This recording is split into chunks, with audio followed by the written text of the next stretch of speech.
morning mga kapuso, at bilang isang tunay na palengke princess o palengke queen, karapatan ko pong ihatid sa inyo ang mainit-init na mga presyo ng mga bilihin. At nandito po ako ngayon sa Divisoria para ihatid sa inyo kung magkano ang presyo ng mga paninda ng gulay dito.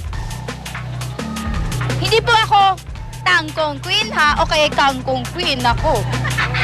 Siyempre, una po nating titingnan ay ang bawang o kaya sa amin po ay tinatawag na ahos.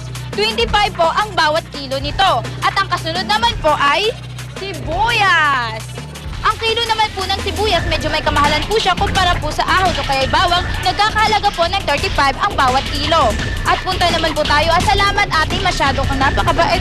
At kamatis o kaya tamates, ang kilo naman nito ay nagkakahalaga ng 25 per kilo or 25 pesos. At punta naman po tayo sa luya. Ang luya naman, medyo mas may kamahalan siya. 55 po ang bawat kilo nito. At punta naman po tayo sa sili. Ito po, salamat po ate. Ang sili naman ay nagkakahalaga ng 30 pesos ang bawat kilo. At, syempre, kalamansi. Salamat po, Lula. Dito naman tayo sa kalamansi.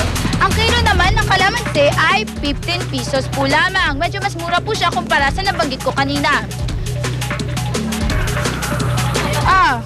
Ito! Munti ko na makalimutan ang repolyo.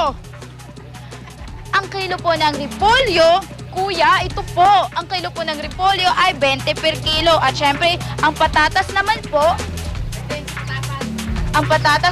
ay nagkakahalaga ng 40 ang bawat kilo.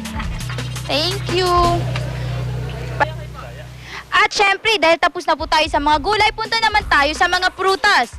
Unang-una, ang apple o kaya mansanas, 50 for 4 pieces po. At syempre, pagkatapos niyan, dito naman po tayo sa piras.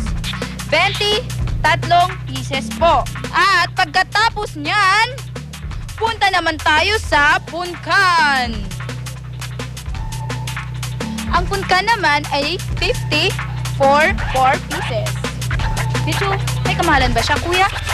At ang saging naman ay nagkakahalaga ng 30 ang isang kilo. At ang watermelon naman ay 120 ang isang kilo. At syempre, ang ubas po, 60, kalahating kilo. Kaya, kuya, ate, magkano ba ang isang kilo? 130. Very good, check! At mamaya po, after ng commercial, magbibigay kami ng tips sa pagpili ng costume ngayong Halloween. Thanks, Patani. Naku, mga